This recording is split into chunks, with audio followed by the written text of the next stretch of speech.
Assalamualaikum warahmatullahi wabarakatuh. Saya Muhammad Iqbal dengan NIM F1G1075. Pada video kali ini saya akan mempresentasikan jurnal saya yang berjudul Perancangan Data Warehouse Perguruan Tinggi untuk Kinerja Penelitian dan Pengabdian kepada Masyarakat.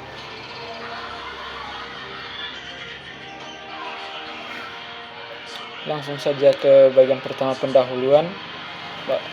Bagian A, latar belakang. Kualitas sebuah perguruan tinggi secara berkala dievaluasi oleh pemerintah. Badan Akreditasi Nasional Perguruan Tinggi BANPT merupakan sebuah badan evaluasi mandiri yang dibentuk oleh pemerintah yang memiliki tugas untuk menjaga kelayakan perguruan tinggi. Saat ini, Prodi Ilmu Komputer belum memiliki sebuah sistem terpusat yang dapat digunakan untuk mengisi akreditasi secara efektif dan efisien.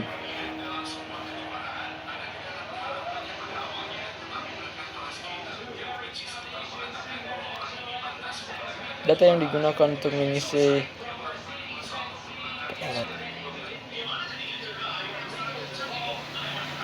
proses APS akan dilakukan secara berkala sehingga diperlukan sebuah solusi yang bersifat permanen dan dapat diperbaharui secara terus-menerus.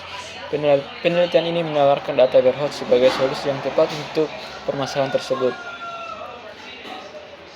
Repositori untuk ini berisi data historis dari berbagai sumber yang sudah dibersihkan dan ditransformasi melalui proses ETL atau Extraction, Transformation, and Loading.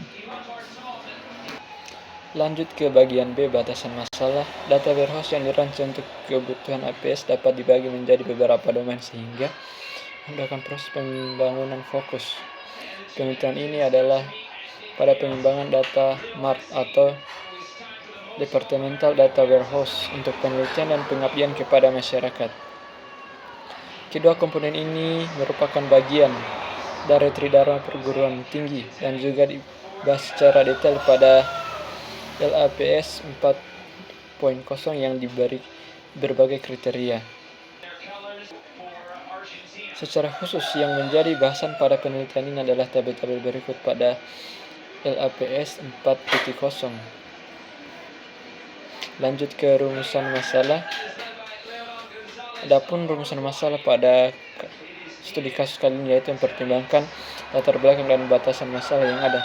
Maka masalah untuk penelitian dapat dirumuskan sebagai berikut, yaitu bagaimana merancang sebuah data warehouse yang dapat digunakan untuk mendukung proses pengisian LKPS dan LED yang berhubungan dengan penelitian dan pengabdian kepada masyarakat. Lanjut ke tujuan penelitian. Tujuan dari penelitian ini adalah menyediakan sebuah repositori terpusat dengan data penelitian dan PKM gagasan yang terstruktur dan konsisten untuk menghasilkan analisis data bagi kebutuhan APS. Lanjut ke bagian tinjauan pustaka. Data warehouse sudah menjadi bagian esensial dari proses pengambilan keputusan di banyak industri menurut Moskosozea, proses Gluttor, dan ujian Mora. Penggunaan data warehouse di bidang pendidikan masih jauh di bawah industri lainnya. Penelitian tersebut mengungkapkan bahwa bottom up memiliki Kimball merupakan metodologi paling sering dipakai di bidang pendidikan dalam proses perancangan data warehouse. Cara kerja metodologi ini adalah dengan berfokus pada suatu bisnis area tertentu. Pendekatan ini cocok digunakan di bidang pendidikan karena data dalam industri pendidikan terkadang tidak terintegrasi antar departemen dan unit.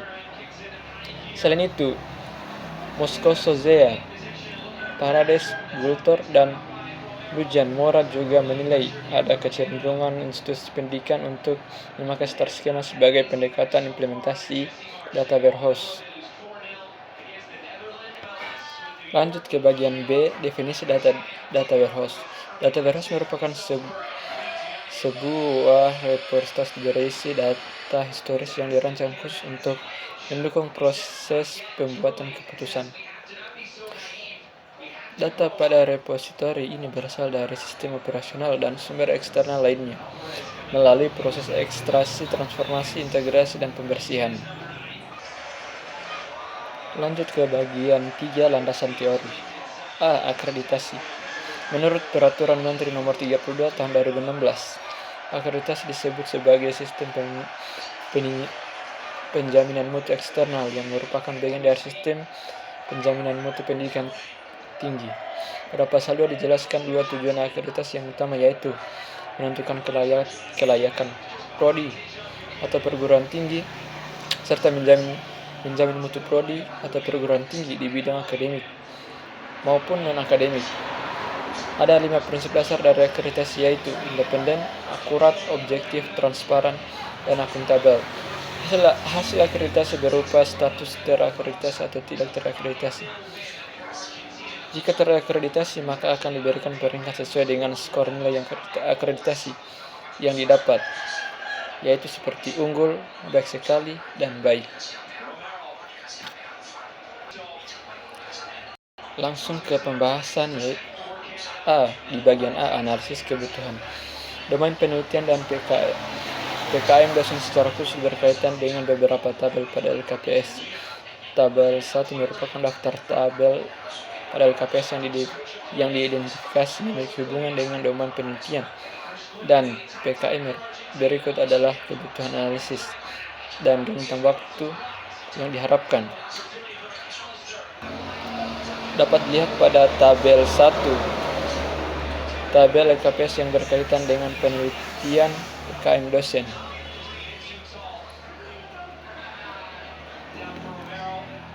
Lanjut pada tabel yang kedua, yaitu tabel kebutuhan data untuk pengisian LED.